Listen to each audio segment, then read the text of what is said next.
Hey, Chris. Oh, you're muted. Gotcha. Hi. Long time no see. Well, yeah, no kidding. How are you? It's good to I'm see you. doing okay. How about you? Hanging in there. Yeah, it's getting along. How's your semester coming? It's a kind of a wild ride right now. Sure is. We got a wide spectrum of response and behavior from the students. Yeah, I, yeah. I, s- I suppose that's to be expected. Oh, and we're all over the map with what people are providing for instruction, like hybrid, in person, all over the place.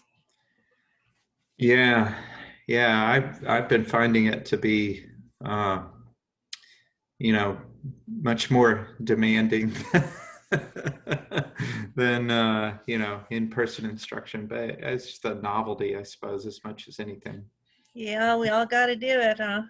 Yeah, it's I don't know, something new, I guess. Hmm. Well, I guess I'll stop chatting because people are logging in here. Oh wait, this meeting isn't just for us. The centers of the universe. Well, I'm going Anyways, to mute nice to myself. Sorry. yeah, nice to see you.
Good evening, everyone. I'm going to give it just a few more minutes, give folks a chance to arrive. Good to see you all.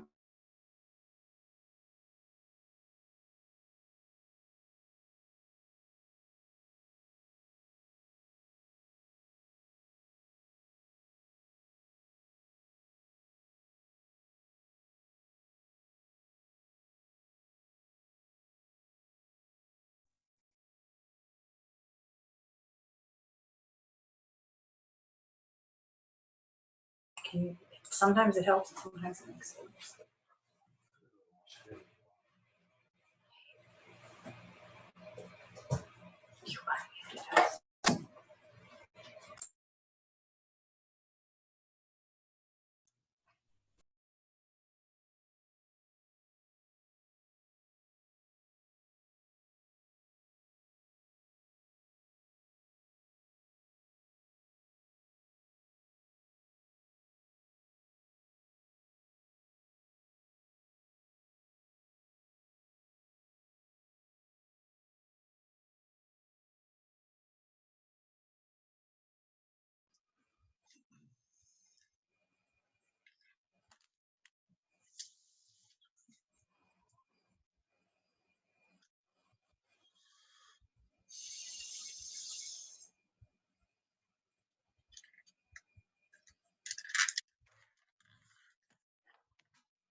We'll give it just one more minute. I hear that doorbell going off, so we'll give some more folks time to arrive. Nice to see everybody. Devorance, how are you? Tony, hi. Liz, hello.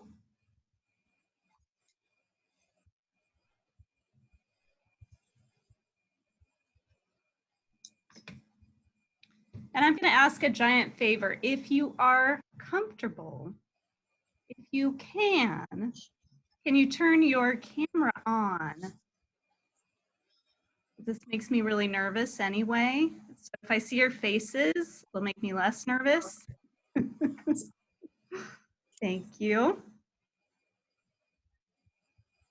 Are there any students here? Any students?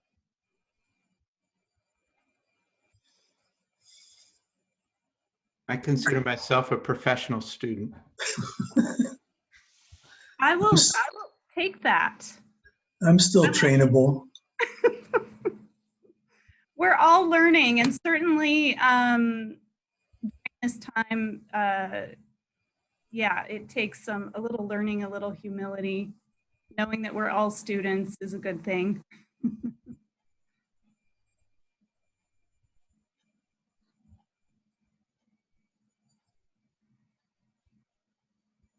No problem, Lillian. Absolutely. Whatever you need to do. Not your job here to make me comfortable.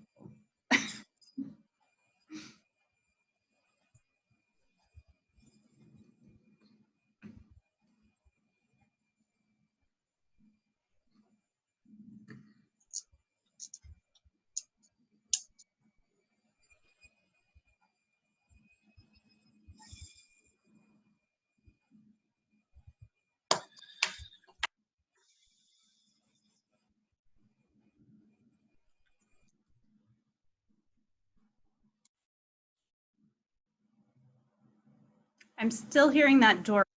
So hang with me, everyone. Give it just a few more seconds.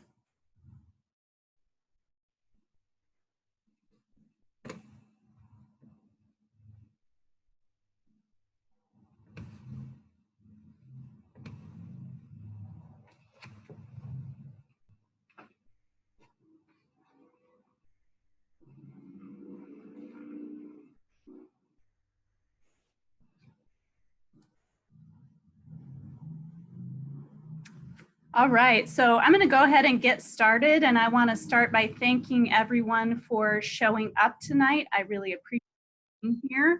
And the purpose of the meeting this evening is to give you all information that I'm sure you're dying to know as you hear folks in our community talking about schools reopening and students returning in person. I know that you all have been wondering what Inspire is planning. So that's the purpose of this evening tonight. I want to take just a moment. I'm Becky Brown, by the way, the principal, and you're all getting my newsletter. You probably know me by now. I want to take a moment for those that are not familiar with Zoom to just kind of the protocols for this evening. So I'm going to throw a lot of information at you. If you need any of that information as we go, just go ahead and put your question or comment in the chat. So if you look down at your toolbar or up, some of us have it at the top of the page there, and some of us have it at the bottom. So you just click on the chat and type in your message. And then our lovely associate principal, Mr. Hardy, Ken Hardy, is going to be moderating. So he'll just stop me. And Ken, you can unmute yourself, right? Yeah. Okay. Yeah. You can mute others. I made so that should work. So Ken is going to stop me if there's a question in the chat that we really need clarified before we can move on. He might respond to you in the chat. And we'll have a little bit of time at the end, open question and answer period. So during that time, if you have something to ask, you can go ahead and click on the participant little icon there, and you can raise your hand virtually, and then Ken will unmute you. Okay. So I'm going to go ahead and share a presentation with you. I hope this works.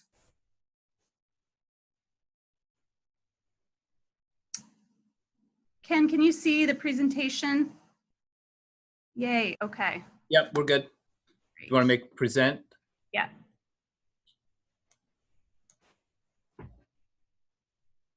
Yep. Okay, so I want to share, first of all, just my gratitude to you as our Inspire community. As we've had these very difficult conversations starting right around in April about whether or not to open up our school for in-person learning. Parents have been right there giving us amazing feedback, honest concerns, wonderful resources, and your input has been vital in this journey, trying to figure out how we're going to educate our Inspire students in a way that works for them.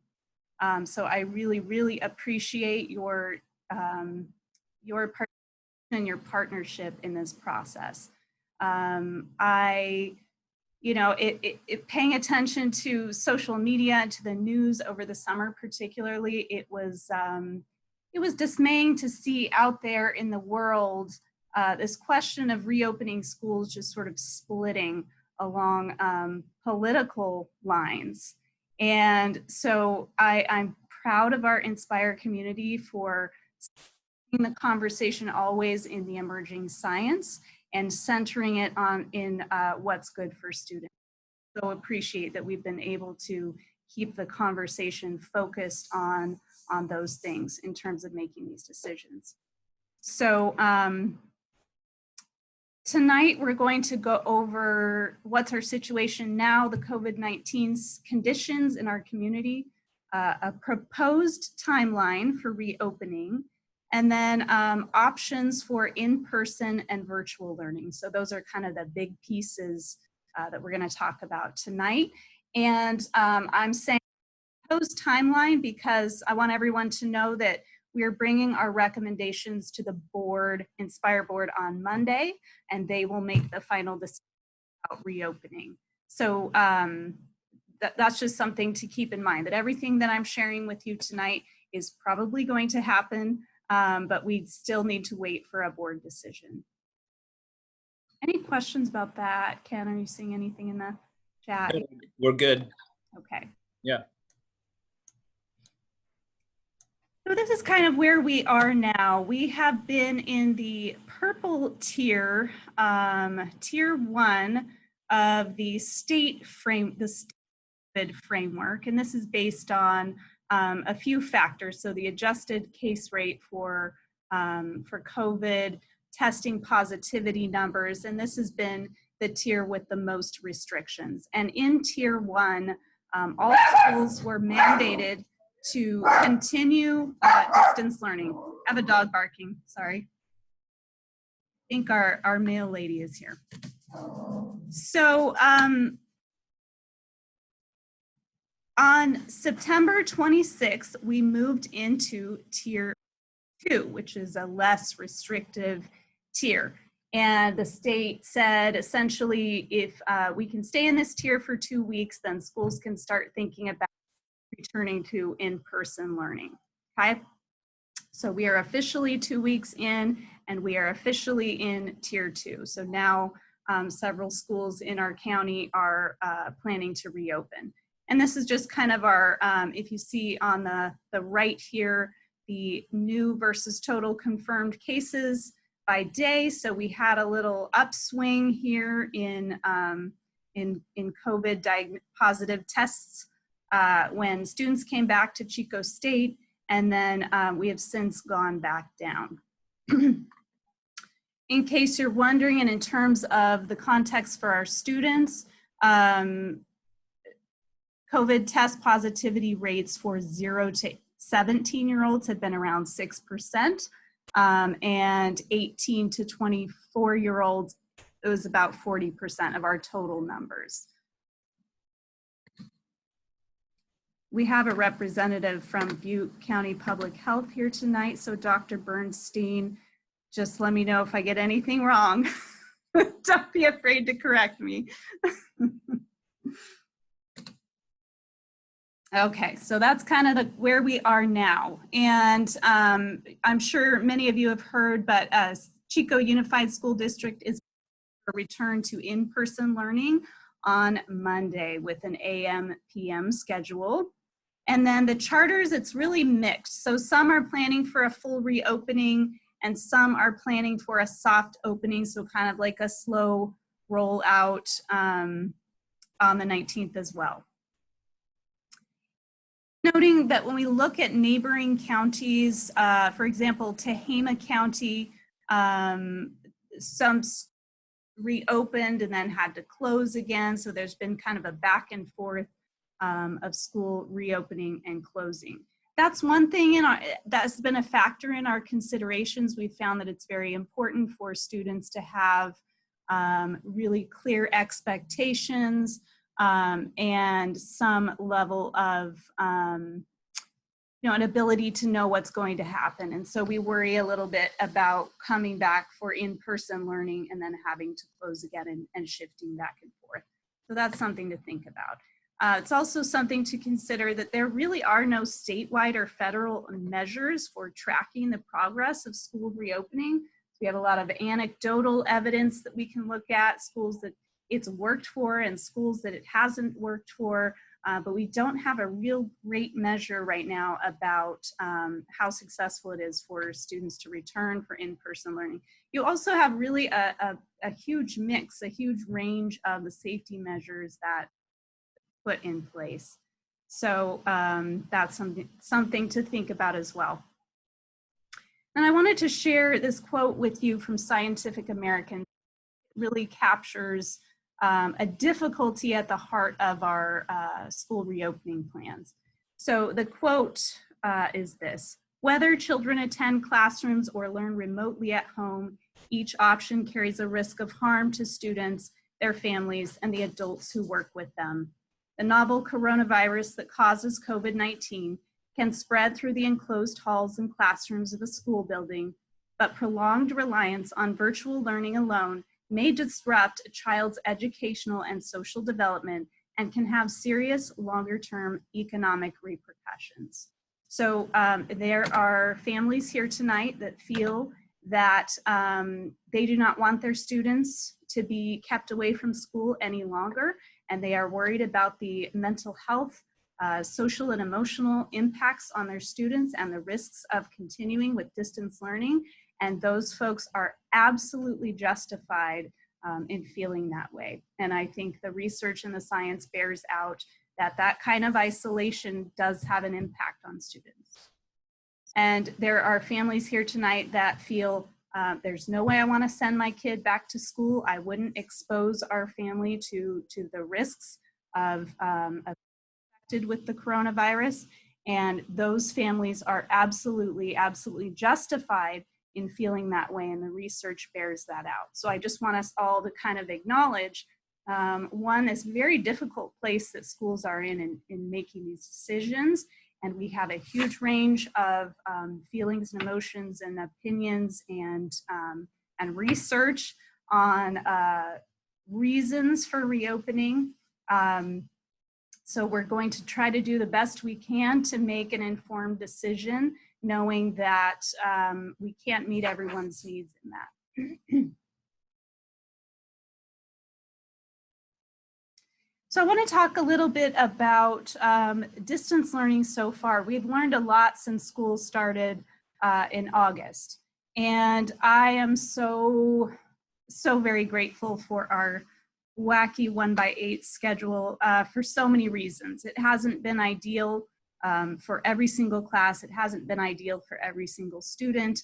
But I feel like that schedule, along with the measures we put in place to improve distance learning, have worked pretty darn well, especially compared to, I'll just say it and admit it, despite the best efforts of our amazing teachers and our staff as we were scrambling to put together distance learning for spring semester, it was a bomb.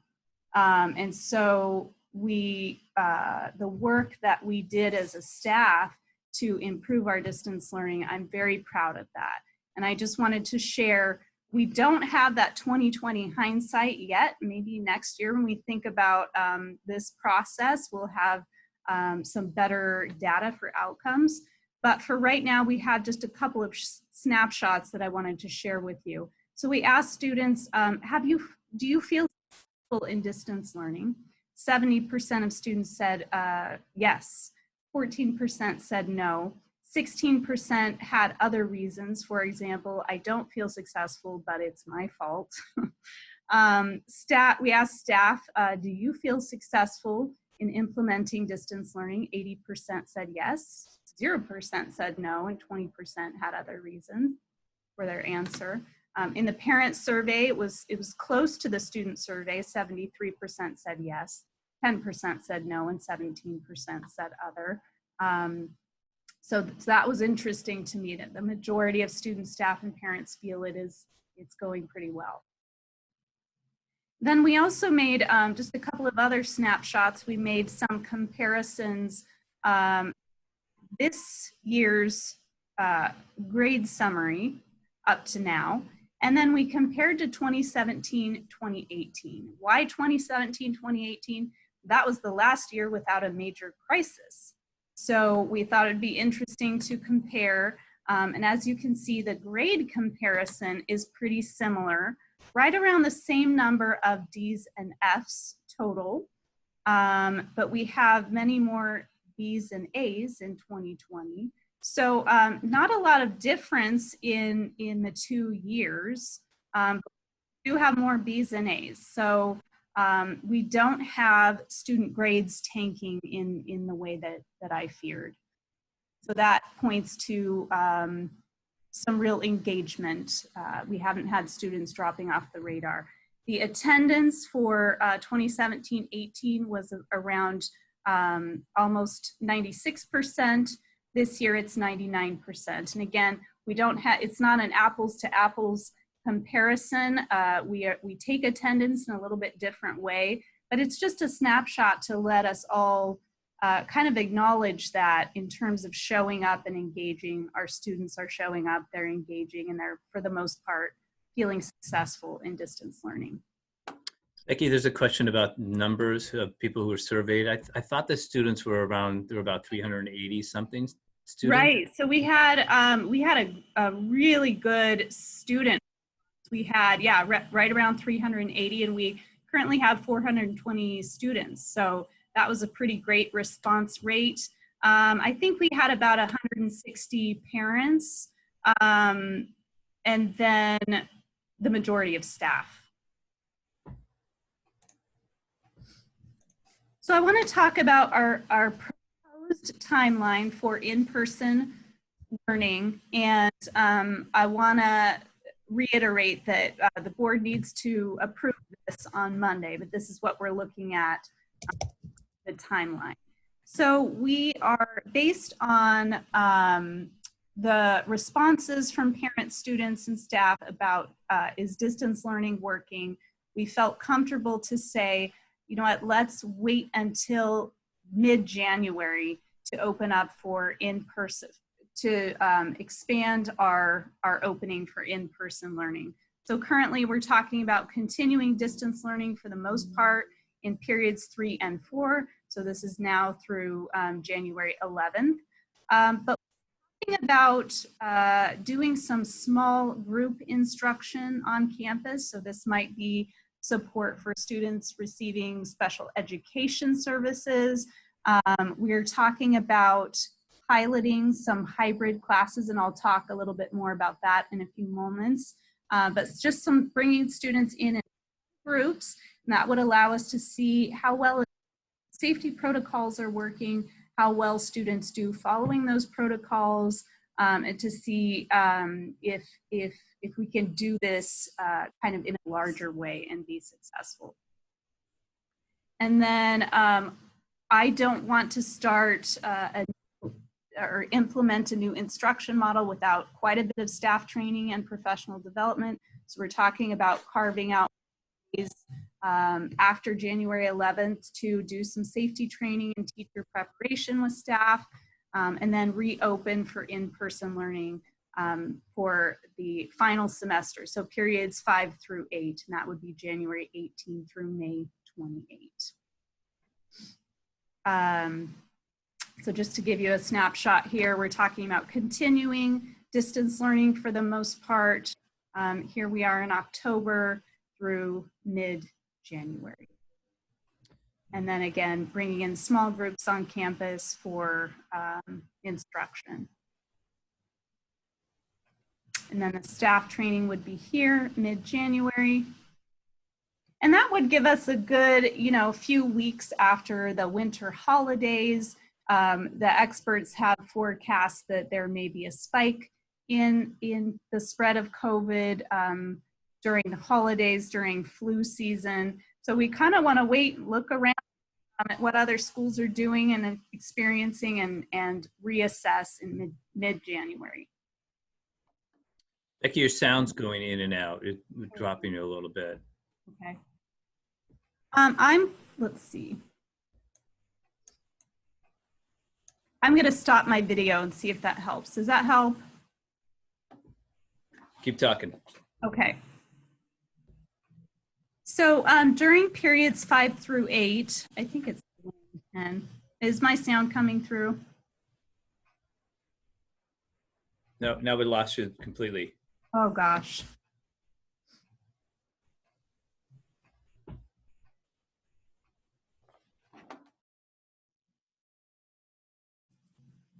Still can't hear me?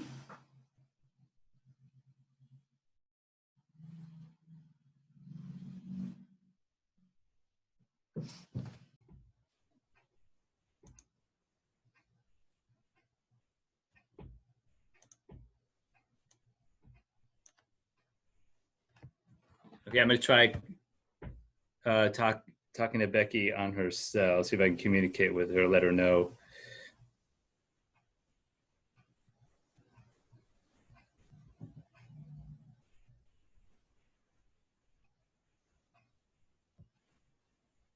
Ken, can you hear me? I got you now. Okay, I'm going to try this again. I'm so sorry, everyone. The joys of technology. So Ken, you let me know if I go out again, let me know, and I'll try to call into the Zoom. Yeah.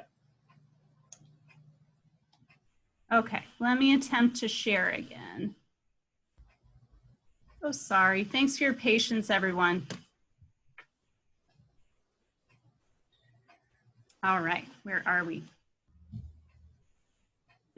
Okay, so coming back to this timeline for reopening, then periods 5 through 8 would reopen for in-person learning, and currently we're talking about a shortened day, so 8:30 through noon students would be allowed to be on campus, and then they'd go home, and 1 to 3 o'clock they'd be working on independent learning at home. One thing that we had hoped that the 1x8 schedule would do was to allow us to have smaller class sizes, because we need to be able to have that 6 feet of space between students on campus. And we had hoped that the 1x8 would allow us to have smaller class sizes. Once we loaded all the students into the master schedule, we saw that several classes each period had more than 15 students. So in the case that a class had more than 15 students, we would have to do Monday, Wednesday, and Tuesday, Thursday cohorts. So students coming onto campus for at least 2 days a week. And then we are also talking about a hybrid model, and I'll come back to that in just a moment. So any questions so far, Ken, about any of this? There's a question, does the online model shift? And I'm not really quite sure what that means, shift. So Lillian, if you want to clarify that, do you want to ask that aloud? I can unmute you. Give me 1 second, Lillian.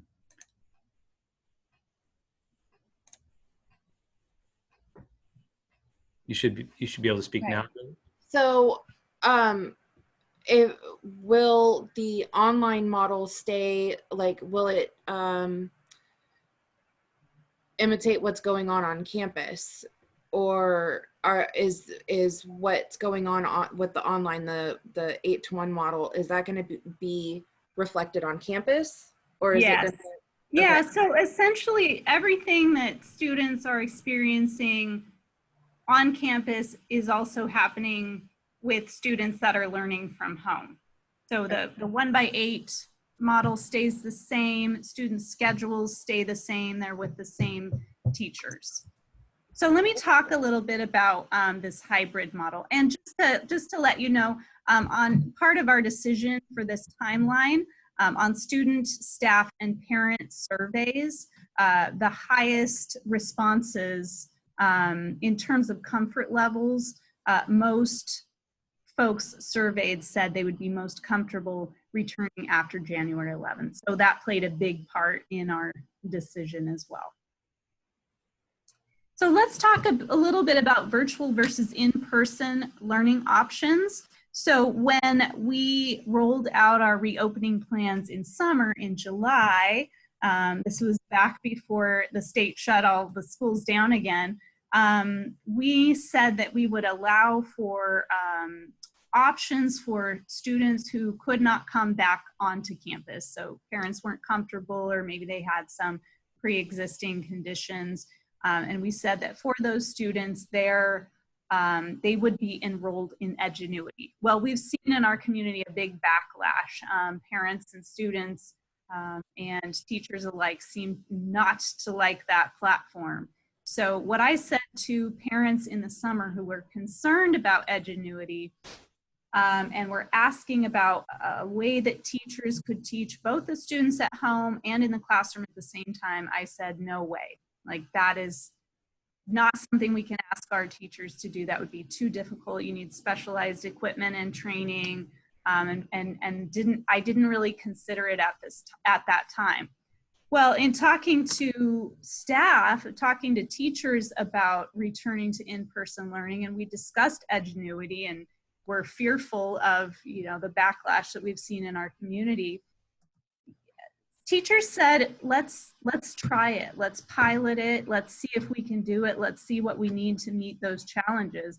And I just want to let parents know, and I know you already know this, our staff is amazing, our teachers are amazing, and the fact that they were willing to take this on, I didn't ask them, it's pretty incredible, and speaks to just what an innovative, brave, student centered staff we have. So we all agree we don't love the idea of Edgenuity. We all agree that parents and students need options, or whether they're comfortable coming back to school or whether they need to stay at home.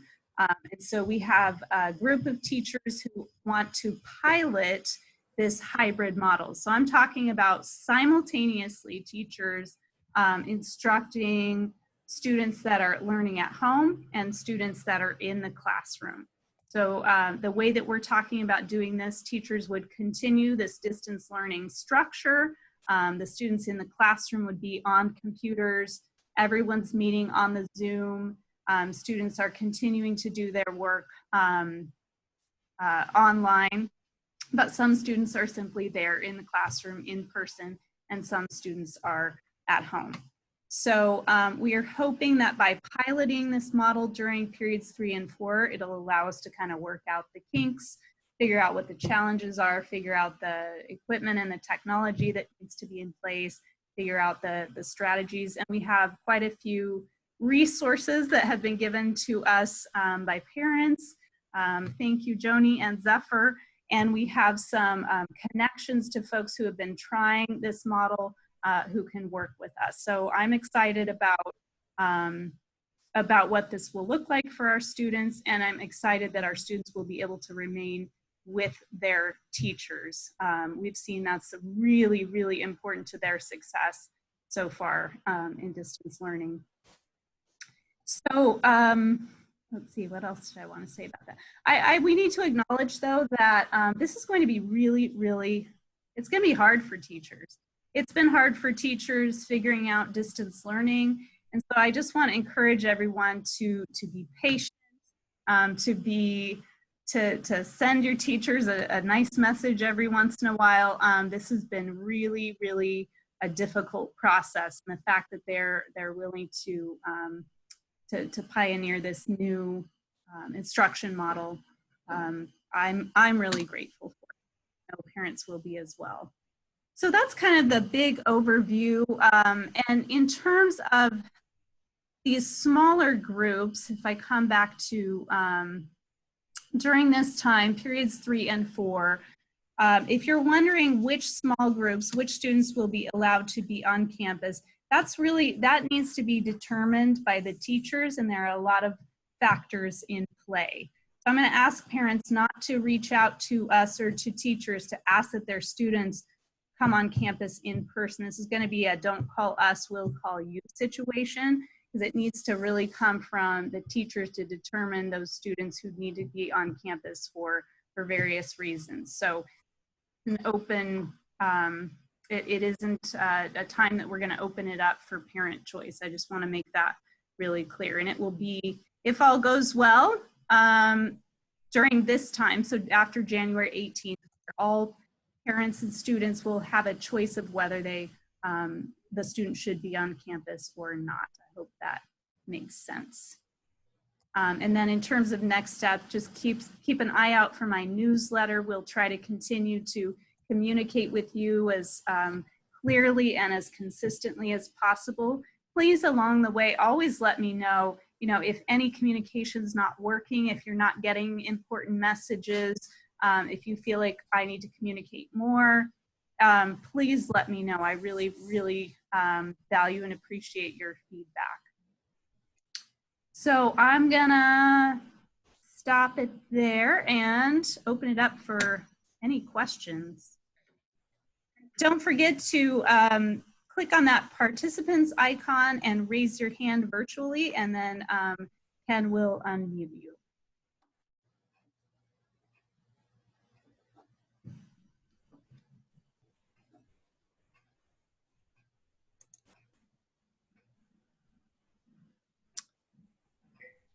So it looks like Ashley Michelle Papon. Hi, yeah, I'm Ashley Michelle Papin, and my 15-year-old brother attends Inspire. We've been really impressed with his time there. I felt like he's really come into his own and developed his own person that wouldn't have been as possible at any other school. And it's clear to me, especially with my own child in a different school in Chico, that our entire district would be better off if you all were running the show. and we had a much better plan in place. Barring that, though, I do have to ask the uncomfortable question. What will the sanitation protocol be? How will we keep these kids safe if they're back on campus? Yeah, that's a great question. And I kind of wondered if we should go over that tonight, but I'm happy to kind of give an overview. And of course, if you have further questions, let me know. And Ken can help me out on this because I might, if I omit anything important, Ken, let me know. But Sure. so masks will be mandated for all students and staff. We will do our best to maintain 6 feet of social distancing in the classrooms and out of the classrooms. We're going to set it up so that students will be able to grab their lunches. So our current plan is that students would grab their lunch at noon along with the breakfast for the next day and head off campus and head home so that we don't have students on campus eating lunch together. We're going to ask that parents drop off right at 8:15 and pick up no later than 12:15 so we don't have students congregating, and keep that from happening as much as possible. We're going to have hand washing stations, 4 hand washing stations on campus, and we're going to ask that students wash their hands frequently, and that they foam in and foam out of the classroom. So they grab that hand sanitizer entering and leaving the classrooms. We will be disinfecting rooms each day, and teachers are going to assist with that and kind of wipe down those high touch surfaces. We have MERV 13, I think I got that right, Ken, air filters. So this is very high quality air filters in each class, and we'll be changing those consistently. We're going to ask teachers to keep all doors and windows open. Students might have to wear, sweaters and jackets. We want to keep that airflow going as much as possible. And we're going to ask staff to be tested every 2 months. We cannot at this time test students, just so you know, but we will be testing staff at least every 2 months. What else am I missing, Ken? So I was just busy answering questions. So we had you said hand washing stations. All the restrooms are equipped with no touch faucets. We don't have the air blow dryers connected anymore. It's all paper towels. Oh, thank you. Foot openings for the restroom door, so they don't have to put their hands on the handles. Foam in, foam out. Classrooms will be cleaned every day at the end of each use. One of the things I know that Chico schools are not able to do that is as kids come in and out of the classes, they won't be cleaning, but your students will have a clean classroom each time they arrive. And we also have a disinfectant, call it fogger, that our custodian will use in the classroom in the evenings. It's just an extra precaution that we want to take that will apply to all the hard surfaces in the classroom. Great, thank you. And one more thing about the air, I'm sorry. So the type of air conditioners we have are the non-circulating air. So it's not like the air in the room is going to be recirculated. All the fresh air will come from the outside. So I think it's called economizer air conditioners. Thank you. And then Liz is asking if any students will be required to return to campus this spring. Absolutely not. Right, so for the rest of the year, parents will have the option of whether students will be on campus or not.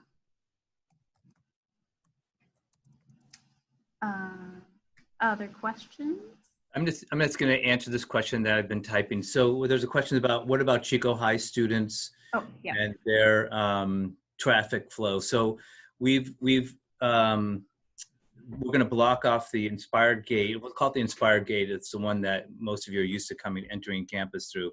That's going to be blocked off to Chico High students. All of their students are instructed to enter their campus through the West Sacramento gates, and they have them flowing through the campus and exiting into the Mansion Park neighborhood gates. And if they are going to go back to the parking lot, they are going to be routed through the tennis courts and out into the soccer field practice area, which would be on the west side of our campus. So yeah, they're very cooperative, Chico High, with our plan and with our concern about, you know, keeping kids safe from each other. And if anyone has questions for a teacher, we have Jara here. And she's one of our amazing folks who is going to pilot the hybrid program. So any questions for teachers, we could probably have her jump in. Lillian has a question again. Lillian? So I was actually just curious about Dr. Bernstein's opinions and thoughts on how everything is being presented for reopening, even, you know, with just to see, you know, what his opinion is. Well, thanks for asking. Actually, because the county as a whole, and I'm not sure if I could say specifically for Chico because we don't do town by town rates, but because the county as a whole has, what's the right word, adapted non-pharmaceutical interventions well, we have moved from the purple to the red, and in fact, it looks like we may very well get into orange. These tier descriptions, you can access them at the Butte County Public Health website or the California Department of Public Health website by Googling a phrase, blueprint for a safer economy. And from that website, you can learn which types of activities, sports activities, entertainment activities, and so forth are allowable within any given tier. So the simple answer to your good question, and thanks for that, is that we appear to be doing fairly well. That's not to mean that we're under control. I've heard that phrase somewhere. It's not the case. Tragically, there are deaths occurring. We've had a lot of severe illnesses and deaths in our skilled nursing facilities, long-term care facilities. So I'm hoping that among your family, those have not been affected. And as was pointed out earlier by Ms. Brown, we had a big spurge of cases when college-age kids came back to town. I'm not convinced that they are learning as well as some of the rest of us. So this problem is not over. We all are hoping that there'll be a safe and effective vaccine and that it'll be accessible for the entire population sometime. Dr. Fauci predicts sometime in the spring, perhaps, next year. I'm hoping that that's accurate. If there's a specific question you'd like me to ask, I could try to address that. But I'm impressed that there are some good signs for us. Some of the reasons why our rates are low had to do with problems that we had having to close down one or another of the testing sites. But there are a number of sites available in each one of our towns in the county. And there are free tests available. And I can provide the website for that to Becky and she can make that available. Absolutely. That would be Thank you, Dr. Bernstein. Thank you very much. And I have been trying not to call Dr. Bernstein every hour on the hour. Dr. Bob. So we really appreciate your input, Dr. Bob, very much.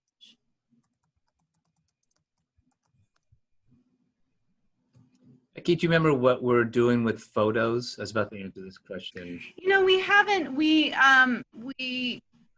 have not decided, but this is on our to-do list. Obviously not at the top of the list, but it's definitely something that needs to be decided ASAP. And I know that Chico Unified has had students on campus getting pictures, so we may be able to have some sort of system set up where students have appointments and they can come on campus at a certain time. If anyone has great ideas for this, we'd love to hear them. Still discussion around photos.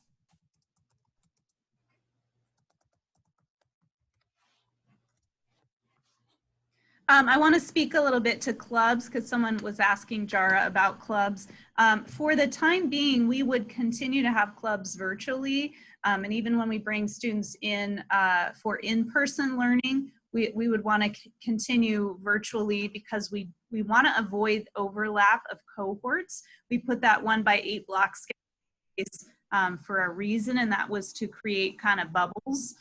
So we want to avoid the overlap of cohorts coming in contact with each other.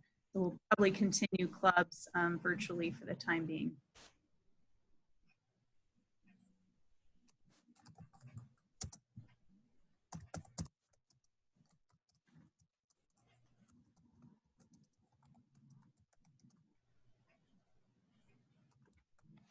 We have one more question. It's Zephyr. Yeah, we were just wondering, with clubs staying virtual, does that mean advisory as well, or has there been any conversation about bringing advisory back into person as the hybrid classes are happening? Yeah, and I think, and this is not to say that we couldn't reconsider, you know, we need to, there'll be many moments when we'll need to revisit all of our plans as we move into different phases in those tiers. But for the time being, if we're staying in the red orange area, we'll probably keep advisory virtual because again, we want to avoid you know, those bubbles overlapping. Sounds perfect. Thank you. Yeah, thank you. I'm seeing lots of great ideas in the chat for pictures. This is great. I appreciate that. If you asked a question in the chat and you did not get it answered, just know we plan to go through the chat and add to our frequently asked questions list that will be added to the website tomorrow. So if anyone didn't get their question answered tonight, we'll try to address it ASAP. Any other burning questions, thoughts before we say goodnight? I think I see Carrie with a raised hand. Go ahead. Oops. Did you unmute her? I'm working on it. Okay. Button. Carrie, I'm trying. Ken, you try it. See if the co-host has any better luck. Kerri? Yeah. Okay.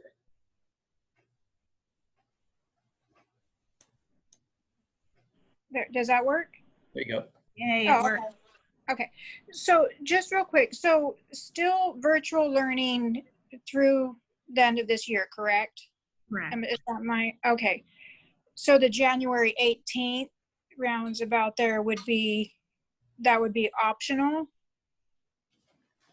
Correct. Yeah. So, Okay. so right around January 18th, then we would open it up for students to either be on campus or continue virtual. Okay. And then why, can I ask, I know because I actually have, because we actually came from PV, so I have a lot of mom friends over there.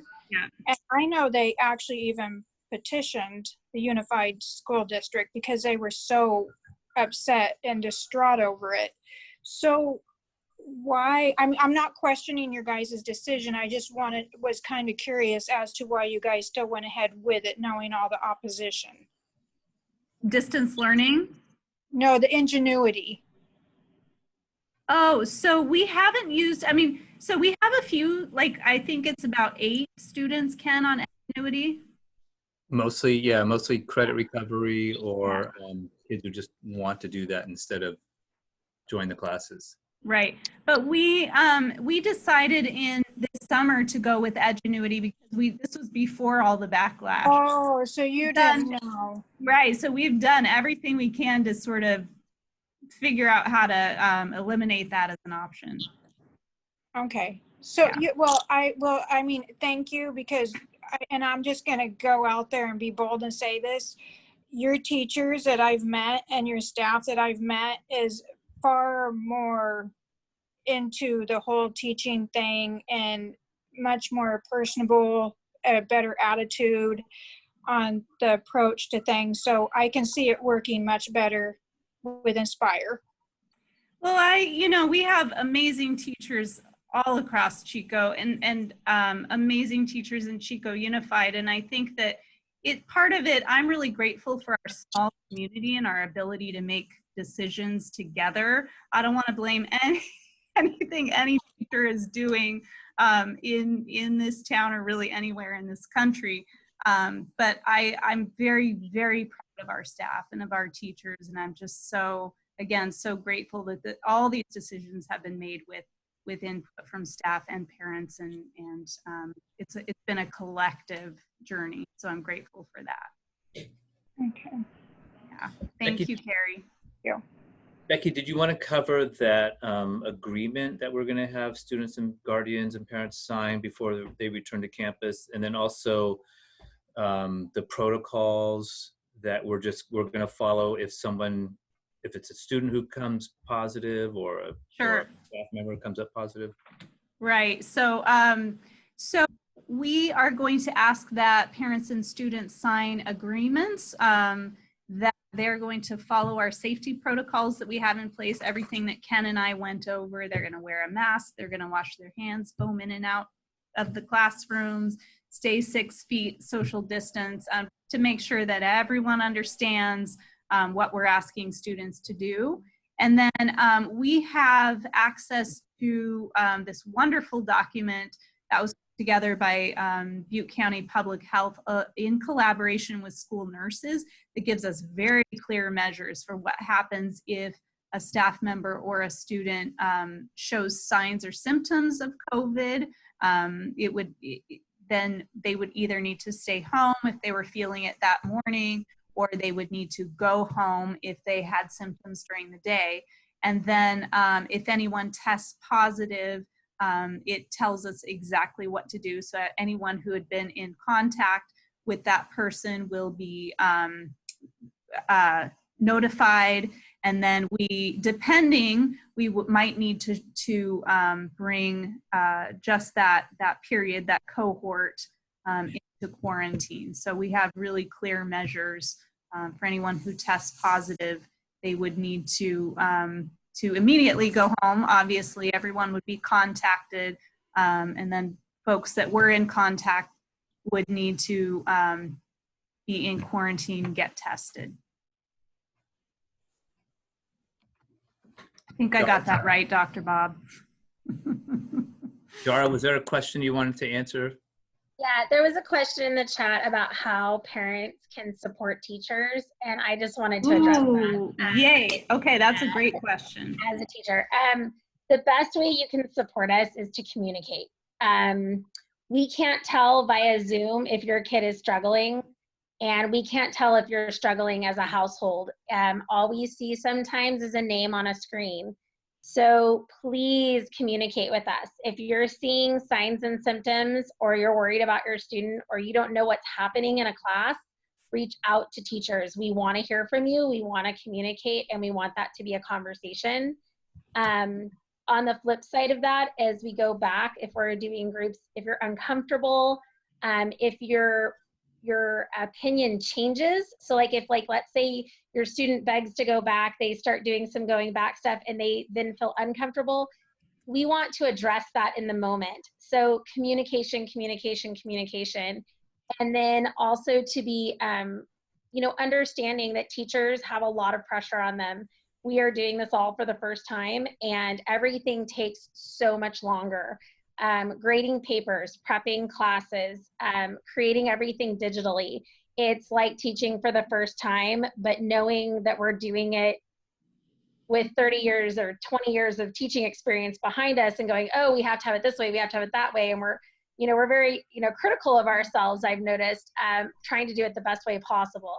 So patience is really helpful, but I would really say the number one thing we need is communication. If you have questions or concerns or your circumstances change, we know kids have technology issues. We know transportation's an issue, and many of you have students in Chico Unified or other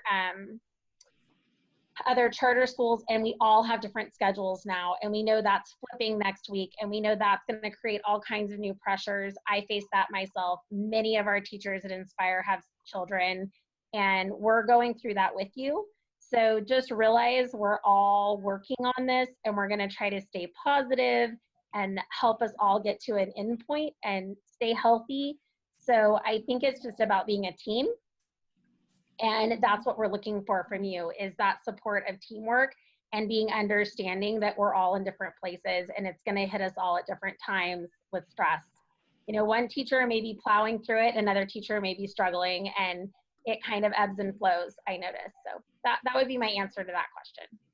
Absolutely. Thank you so much, Jara. And I'm going to unmute Dr. Bob one more time, if I can. Patience. Oh, Ken, will you give it a shot? Yeah. I think I'm okay. Ah, there we go.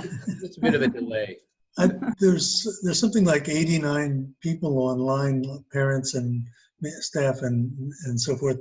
I'd just like to say, as others have, that as a dad of 15-year-old triplets, every one of them are just having a fantastic time, unfortunately online, but nevertheless a fantastic time, and like their teachers in the school so much. I would like to offer the opportunity for the seniors who might be interested in a career in medicine or public health, that I'd be delighted to do a Zoom conversation with folks to talk about career opportunities like that. I know the Centers for Disease Control used to offer summer fellowships. I don't know if those are still options, but I'd be happy to talk about opportunities of that kind. And there are probably other parents who have some other career thoughts. I would encourage them to offer the same. Thank you so much, Dr. Bob. And especially now, we need great students in medicine. So that would be a fabulous opportunity. And I'll pass that on to our senior advisors. Advisory would be a great time to host that. So I just want to once again thank our Inspire family, our Inspire community. I'm so grateful to you all, to the parents, and please keep reaching out with resources, concerns, questions. If you didn't get your question answered tonight, please always feel free to call me or email me. If you have complaints, let Ken know. Just kidding. No, I'll hear your complaints as well. And I really appreciate it. And I want to, before we all leave, to give a plug for our pledge drive tomorrow night. I'm really excited about that. It'll be an opportunity for celebration. It'll be a way to showcase the amazing things that have happened over the years at Inspire. So you can tune into that. What time is it at, Jara? 7 o'clock, and you can go to our Inspire website at inspirechico.org. Go to the events page to get to that, or you can go via Facebook. And please share the opportunity with your friends and family as well. And I want to give a plea before you leave. If you feel passionate about Inspire and you want to figure out how to give back, you can go to our website and either donate or volunteer. We very much appreciate that.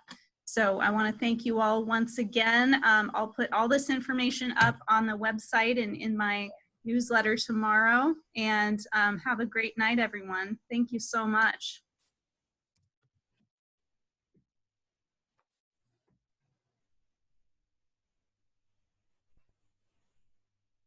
Thank you, Ken, for moderating. Yeah, happy to do it. See you tomorrow. Appreciate it. Okay, bye. Night.